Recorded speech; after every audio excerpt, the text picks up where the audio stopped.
በስመ አብ ወወልድ ወመንፈስ ቅዱስ አሃዱ አምላክ አሜን። የአስተርእዮ አንድ ቲዩብ ቤተሰቦች እንደምን አላችሁ? እንደምን ቆያችሁ? በያላችሁበት ሰላም እግዚአብሔር ይብዛላችሁ። የሰላም አምላክ ልዑል እግዚአብሔር ይህችን ዕለትና ሰዓት በዕድሜያችን ላይ ስለጨመረልን ክብርና ምስጋና ለእርሱ ይሁን። ወንድሙን የሚጠላ በጨለማ ይኖራል። የመጀመሪያይቱ የሐዋርያው ዮሐንስ መልእክት ምዕራፍ 2 ቁጥር 11። በዚህ ቃል ጥቂት ደቂቃዎችን አብረን እንቆያለን። መልእክቱ ለሌሎችም እንዲደርስ ላይክና ሼር ማድረግን አትርሱ። ሰብስክራይብ ያላደረጋችሁና አዳዲስ የሆናችሁም ሰብስክራይብ በማድረግ እንድትጀምሩ በአክብሮት አሳስባለሁኝ። ከቁጥር 9 ጀምሮ ያለውን እንደሚከተለው አነበዋለሁ።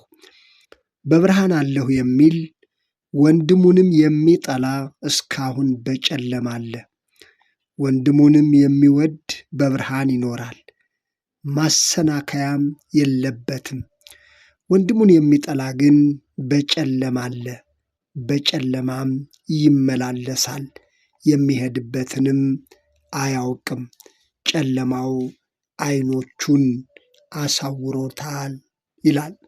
ጨለማው ዓይኖቹን አሳውሮታልና ይላል። ወንድሙን የሚጠላለ በጨለማ አለ። ምዕራፍ 3 ቁጥር 14 ላይ ደግሞ በዚሁ በአንደኛ ዮሐንስ ምዕራፍ 4 ቁጥር 15 ላይ ደግሞ ወንድሙን የሚጠላ ነፍሰ ገዳይ ነው ይላል። ወንድሙን የሚጠላ ነፍሰ ገዳይ ነው። ነፍሰ ገዳይም የሆነ ሁሉ የዘላለም ሕይወት በእርሱ እንዳይኖር ታውቃላችሁ ይላል። ወንድሙን የሚጠላ በጨለማ ይመላለሳል። ወንድሙን የሚጠላ ነፍሰ ገዳይ ነው። ሐዋርያ ዮሐንስ በመልእክቱ እነዚህን ሐሳቦች በብርሃንና በጨለማ መካከል ያለውን ልዩነት፣ በፍቅርና በጥላቻ መካከል ያለውንም አስከፊነት በምሳሌ አቅርቦታል። ይህ ቃል የብዙ ክርስቲያኖች ሕይወት ገላጭ ሊሆን ይችላል። የብዙ ክርስቲያኖች ሕይወት የሚገለጥበት ሊሆን ይችላል።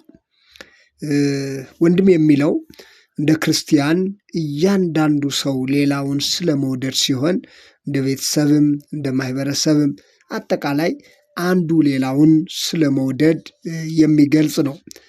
በተለይ ፍቅር አልባ የሆነ ክርስትና ምን ያህል የከሰረ መሆኑን የሐዋርያው መልእክት በግልጽ ያስረዳል። ፍቅር በብርሃን ጥላቻ በጨለማ ተመስለው ቀርበዋል። ስለዚህ በዚህ ቃል መሰረት ስንቱ ክርስቲያን ስንቱ ሰው በጨለማ ሕይወት እንደሚመላለስ ቃሉ ምስክር ነው። እንደ ክርስቲያን ከእግዚአብሔር ጋርም ከሰው ጋርም ኅብረት ሊኖረን የሚችለው በፍቅር ነው። ፍቅር ደግሞ በብርሃን ተመስሏል። ጥላቻ በጨለማ ፍቅር በብርሃን ተመስለው ቀርበዋል። ስለ ፍቅር ስናወራ አንዱ ለሌላው ስለሚከፍለው ዋጋ እያሰብን ነው። ይህ ካልሆነ እውነተኛ የሆነ ክርስቲያናዊ ኅብረት ሊኖር አይችልም። ሐዋርያው ቅዱስ ጳውሎስ በአንደኛ ቆሮንቶስ መልእክቱ ምዕራፍ 13 ላይ ፍቅር ማለት ምን ማለት እንደሆነ በዝርዝር የገለጸው አለ። አንደኛ ቆሮንቶስ ምዕራፍ 13 ከቁጥር 4 እስከ 7 ያለውን ስናነበው እንደዚህ ይላል። ፍቅር ማለት ፍቅር ይታገሳል፣ ቸርነትንም ያደርጋል፣ ፍቅር አይቀናም፣ ፍቅር አይመካም፣ ፍቅር አይታበይም፣ ፍቅር የማይገባውን አያደርግም፣ የራሱንም አይፈልግም፣ አይበሳጭም፣ በደልን አይቆጥርም፣ ከእውነት ጋር ደስ ይለዋል እንጂ ስለ አመፃ ደስ አይለውም።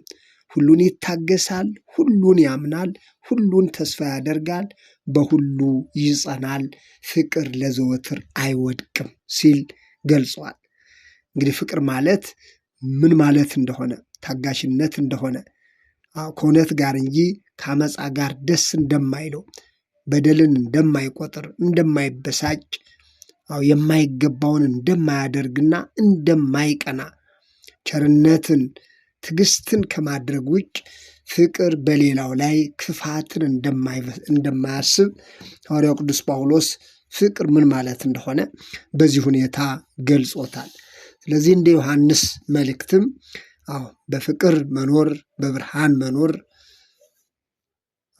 ሌላውን መውደድ ያለውን ትልቅ ጸጋ ካስረዳ በኋላ ወንድሙን የሚጠላ ግን በጨለማ ይኖራል አለ።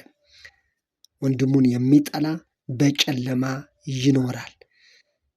ስለዚህ ፍቅር ማለት ወንድምን መውደድ እንደሆነ የኤፌሶን ቤተ ክርስቲያን ከቀደሙት አብያተ ክርስቲያናት መካከል አንዷ የሆነችው የኤፌሶን ቤተ ክርስቲያን የተወቀሰችው የቀደመ ፍቅሯን በመተዋ ነበር። ዮሐንስ ራእይ ምዕራፍ 2 ቁጥር 4 እና 5 ላይ እንደተገለጸው የቀደመውን ፍቅርህን ትተሃልና የሚል ነው። የቀደመውን ፍቅርህን ትተሃልና ንስሐ ግባ፣ አለዚያ መቅረዙን ካንተ እወስዳለሁ፣ መቅረዙን ካንተ እወስዳለሁ የሚል መድኃኒታችን ኢየሱስ ክርስቶስ ለዚች ቤተ ክርስቲያን በዮሐንስ በኩል መላኩ የሚታወቅ ነው። በዘመናችን ትልቁ የቤተ ክርስቲያን ፈተና ፍቅር መጥፋት እንደሆነ የታወቀ ነው። በቤተ ክርስቲያን ውስጥ ካሉት ፈተና ከምንላቸው መካከል አንዱና ዋናው ነገር የፍቅር መጥፋት ነው። ሁሉን ለእኔ ባይነት ነው። ሁሉን ለእኔ በሚል እሳቤ ውስጥ እውነተኛ ፍቅር ሊኖር አይችልም። ያለ ፍቅር ደግሞ ክርስትና የሚባለው ነገር ዋጋ ቢስ እንደሚሆን መረዳት ያስፈልጋል። በፍቅር መኖር በብርሃን መኖር ነው። ወንድምን መጥላት ደግሞ በጨለማ መመላለስ እንደሆነ ሐዋርያው ዮሐንስ በግልጽ አስቀምጧል። በጥላቻ ታውረን የምስራች ቃል ሰባኪዎችና የሰው መዳን የሚያሳስበን መንፈሳዊና ለሃይማኖት ቀናኢ የምንመስል ሰዎች ብንኖር ግብዞች መሆናችንን ልብ ልንል ያስፈልጋል። የፍቅርን መንገድ አድራሻውን እያጠፋን፣ የፍቅርን መንገድ ድራሹን እያጠፋን፣ ፍቅር የሚባለው ነገር በሰዎች መካከል በእኛ መካከል እንዲኖር የሚያደርጉትን ነገሮች ሁሉ ደብዛቸውን እያጠፋን ለቤተ ክርስቲያንና ለመንፈሳዊ ነገር ተቆርቋሪ የምንመስል ሰዎች ብንኖር በመንፈሳዊ ሕይወታችን ምን ያህል እንደጎደለብን ይህንን ልብ ልንል ያስፈልጋል። የእግዚአብሔር ፍቅር የተገለጠው ቅዱስ ወንጌል እንደሚያስተምረን ክርስቶስ እንዳስተማረን የእግዚአብሔር ፍቅር በክፉዎችና በበጎዎች በጻድቃንና በኃጢአተኞች ላይ እኩል ፀሐይን በማውጣትና ዝናብን በማዝነብ እንደሆነ መድኃኒታችን ኢየሱስ ክርስቶስ በቅዱስ ወንጌል አስተምረዋል። በሰማያት ላለው አባታችሁ ልጆች ትሆኑ ዘንድ ጠላቶቻችሁን ውደዱ፣ የሚረግሟችሁን መርቁ፣ ለሚጠሏችሁም መልካም አድርጉ፣ ስለሚያሳዷችሁም ጸልዩ ይላል። የማቴዎስ ወንጌል ምዕራፍ 5 ከቁጥር 44 እስከ 46 ላይ ተገልጾ እንደምናገኘው እግዚአብሔር ፍቅሩን የገለጸው በዚህ መንገድ ነው። ክፎችና በጎዎች ጻድቃንና ኃጥአን ሳይል እኩል ዝናብን በማዝነብ ፀሐይን በማውጣት እኩል የሆነ ፍቅሩን በመግለጽ እንደሆነ ክርስቶስ ካስተማረ በኋላ በሰማያት ላለው አባታችሁ ልጆች ትሆኑ ዘንድ አለ። ልጆች ትሆኑ ዘንድ ጠላቶቻችሁን ውደዱ፣ የሚረግሟችሁን መርቁ፣ ለሚጠሏችሁ መልካም አድርጉ፣ ስለሚያሳዷችሁም ጸልዩ አለ። ዛሬ ብዙ ሰዎች ግን ራሳቸው አሳዳጅ በመሆን ክርስቲያን ነኝ ማለት ይዳዳቸዋል። ብዙ ሰዎች በገዛ ወንድሞቻቸው በገዛ ወገኖቻቸው ክፋትና ተንኮልን እየሰሩ እየፈጸሙ እያሳደዱ መከራ እያደረሱባቸው፣ ነገር ግን ከኔ በላይ ክርስትና ላሳር ማለት የሚዳዳቸው ብዙዎች ናቸው። ስለ መንፈሳዊ ነገር ብዙ እያወሩ በመንፈሳዊ ሕይወታቸው የከሰሩ ጥቂቶች አይደሉም። ስለዚህ ከእንዲህ አይነቱ መንፈሳዊነት ከጎደለው የክርስትና ሕይወት መራቅ የሚቻለው ወንድምን በመውደድ ሌላውን በመውደድ እንደሆነ አሁን ጠላትን መውደድ ቀርቶ የሚወዱንን እንኳ መውደድ እስኪያቅተን ድረስ ክርስትና ምን ያህል አደጋ ላይ እንደሆነ አንዱ ማሳያ ነው። ስለዚህ ሐዋርያው ዮሐንስ ወንድሙን የማይወድ በሞት ይኖራል አለ። ወንድሙን የማይወድ በሞት ይኖራል። ወንድሙን የማይወድ ነፍሰ ገዳይ ነው። ነፍሰ ገዳይ ደግሞ የዘላለም ሕይወት በእርሱ እንዳይኖር ታውቃላችኋል። ይህ በእውነት ለአንድ ክርስቲያን እጅግ አስፈሪ የሆነ ቃል ነው። እነዚህ ሐዋርያ ዮሐንስ የጠቀሳቸው ሐሳቦች በእውነት ልብ ብለን በመልእክቱ ያሰፈራቸው እነዚህ ትምህርቶች ልብ ብለን ልናስተውላቸው የሚገቡ ነገሮች ናቸው። ወንድሙን የሚጠላ በጨለማ ይኖራል። ወዴት እንደሚሄድ እንኳን አያውቅም። ጨለማ ዓይኖቹን አሳውሮታል ይላል። ዛሬ ብዙ ሰው በመንፈሳዊ ሕይወቱ የታወረ ስንት ሰው አለ።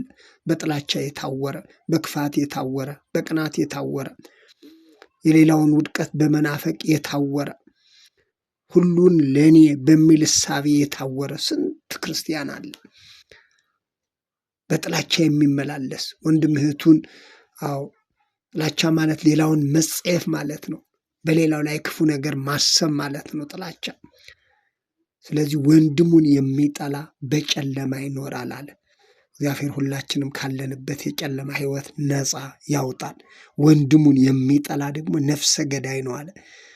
እኛ ስለ ሰው ነፍሰ ገዳይነት በተለያየ መንገድ ሰዎች ሲገደሉ ነው እንግዲህ ነፍሰ ገዳይ የሚባለው የምንለው። እዚህ ላይ ግን ቃሉ የሚለን ወንድሙን የሚጠላ ነፍሰ ገዳይ ነው። ወንድምን መጥላት፣ እህትን መጥላት ነፍሰ ገዳይነት እንደሆነ የእግዚአብሔር ቃል ያስረዳል። ነፍሰ ገዳይም የዘላለም ሕይወት በእርሱ እንዳይኖር ታውቃላችሁ። የክርስትና ትልቁ ዓላማ ግባችን የዘላለምን ሕይወት መውረስ ነው። በዘላለም መንግስቱ ከእርሱ ጋር መኖር ነው። ስለዚህ ወንድምን መጥላት ደግሞ ከዘላለም ሕይወት ውጭ ያደርጋል። ወንድምን መጥላት በጨለማ ውስጥ መኖርን ያሳያል። ስለዚህ በጨለማ ሕይወት እንዳንኖር ነፍሰ ገዳይ ተብለን ከነፍሰ ገዳዮች ውስጥ እንዳንተባበር ወንድምን በመውደድ በወንድም ፍቅር ልንኖር ያስፈልጋል።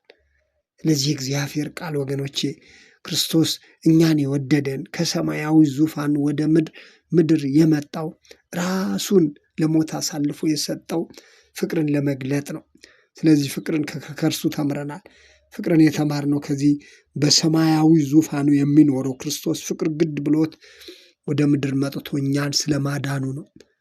ስለዚህ ፍቅር በብርሃን ተመስሏል፣ ጥላቻ ደግሞ በጨለማ ተመስሏል። የኔና የናንተ ምልልስ፣ የኔና የናንተ ሕይወት ምን እንደሚመስል ከቃሉ መማር እንችላለን።